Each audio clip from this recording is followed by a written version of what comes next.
pagdiswali ng kanilang anak na si Jalen Siani. Tayo po ay narito dahil nagpasya silang ihandog sa Diyos upang sa kanyang upang sa paglaki ni Jalen ay makilala at mapaglingkuran niya ng buong puso ang ating Panginoon.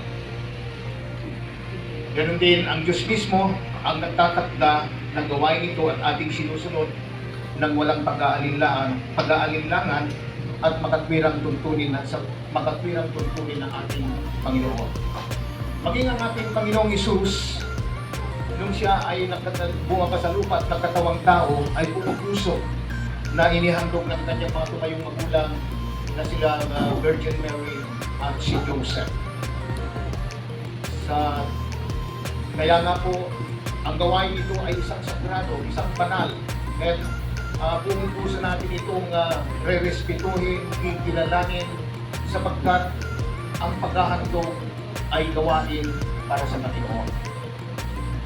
Ngayon po, inanyayahan ko po ang lahat na tayo pong lahat ay tumayo at dumulog tayo sa isang maikling panalangin sa pangunguna po ng ating asawa si Pastora Lani. Ayan, so magandang hapon po sa ating lahat.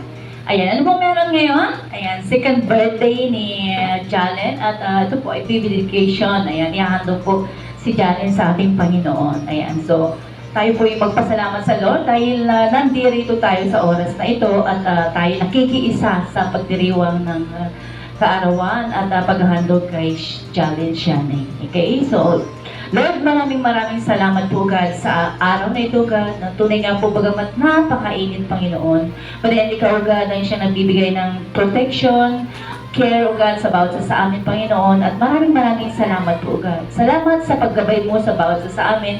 Alipin yung Lord, yung mga parating pa Panginoon, idinudulog po namin sila o God na sila po ingatan mo at sila din po ay makasama namin sa pagdiriwang na ito o God. Salamat po sa buhay ni Jalen Siani o God, na tunay nga na hindi po aksidente o God ang araw na ito Lord, but then ito'y tinakda mo para magkaisa kami na sa lahat ng gagawin namin o God, beginning from this opening prayer o God, yung paghahandog, yung pagdiriwang, yung kainan o God, yung iba pang kasayahan o God ay mabigyan ka ng kaluguran sa lahat ng aming gagawin o God. Salamat po at amin pong hinihingi ang iyong gabay o God, ito yung kapayapaan mo sa bawat isa o God, ang siyang manatili sa bawat isa sa amin o God. Pinupuri ka namin o Diyos, pinapasalamatan ka namin. Ito bang tayong dalangin namin at samo sa iyo Panginoon. In Jesus' name we pray, Amen and Amen.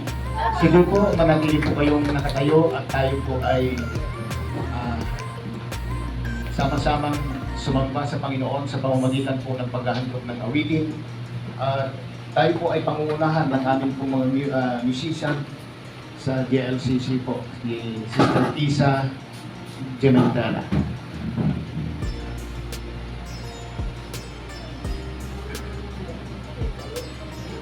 Sige, sandali lang po, live po kasi. Manalangin tayo. Hallelujah. Mang Diyos na makapangyarihan sa lahat, Lord, ikaw ay mabuti, O God, sa bawat isa sa amin. Hallelujah. Sa buhay ng mga bata, O God, na nandito. Sa buhay ng matatanda, na nandito. Sa bawat isa sa amin, God, mabuti ka. Amen. Nais ka namin awitan kung gaano kakabuti sa aming buhay.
Hallelujah.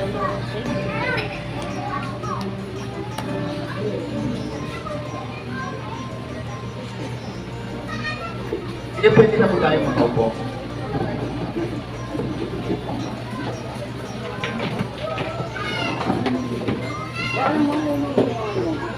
So, magandang hapon sa ating lahat, mga kailangan. Natin yan, hindi lamang basta-basta nagseremonya tayo dito. Ngayon, kung totoo sa kanilang puso yung paghahandog nila sa Diyos at tanggap ng Panginoon, mga kapatid, ha? Bakit po hindi lamang basta seremonya? Dahil ito ay isang pangako na ikaw ay magiging isang makadiyos na ina. Alicia and Jeswani, kayo ba ay nangangako sa harap ng Diyos at sa harap ng kapulungan ito na gagawin ninyo sa tulong ng Diyos ang lahat ng inyong makakaya upang palakihin si Jalen Shiani ayon sa dakilang kalooban ng Diyos para sa Kanya? Kayo ba ay nangangakong magsisikap upang makapagtatag ng isang Kristiyanong tahanan na punong ng pag-ibig, kapayapaan at kasaganaan? Kayo ba ay nangangakong magpapakita ng magandang halimbawa para kay Jalen Shiani sa isip, sa salita at sa gawa?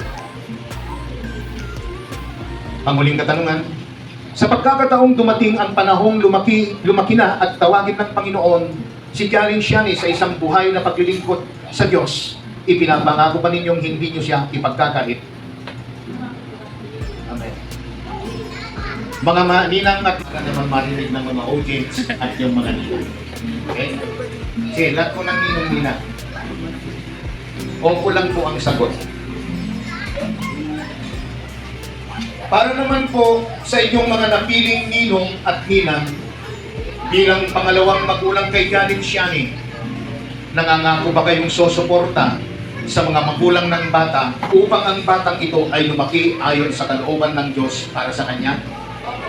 Tandaan nyo, kasama ang wallet yan. Nag-opo na kayo. Financial.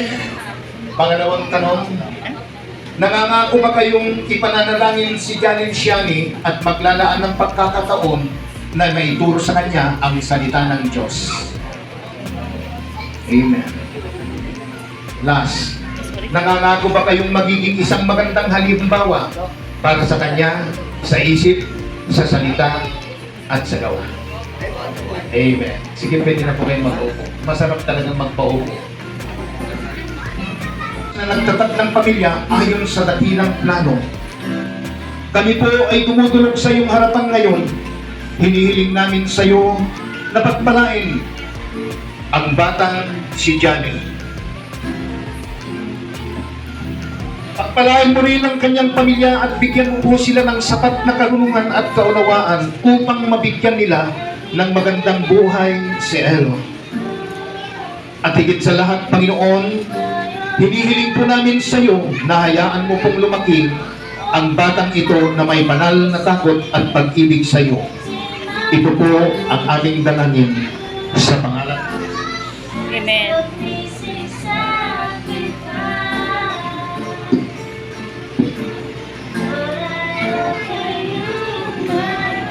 Ngayon po, Panginoon Jesus, bilang ministro ng iyong iglesia, akin pong inihahandog sa mga sandali nito si Jalen sa makapangyarihan, tagapagligtas, sa makapangyarihan, tagapagprotekta, at buong po sa manggagawa ng lahat ng bagay.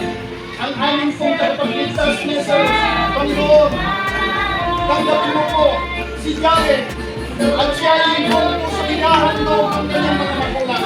Amen. Sa ngalan ng Ama, ng Anak, ng Espiritu Santo. Amen. Amen. Amen. Amen.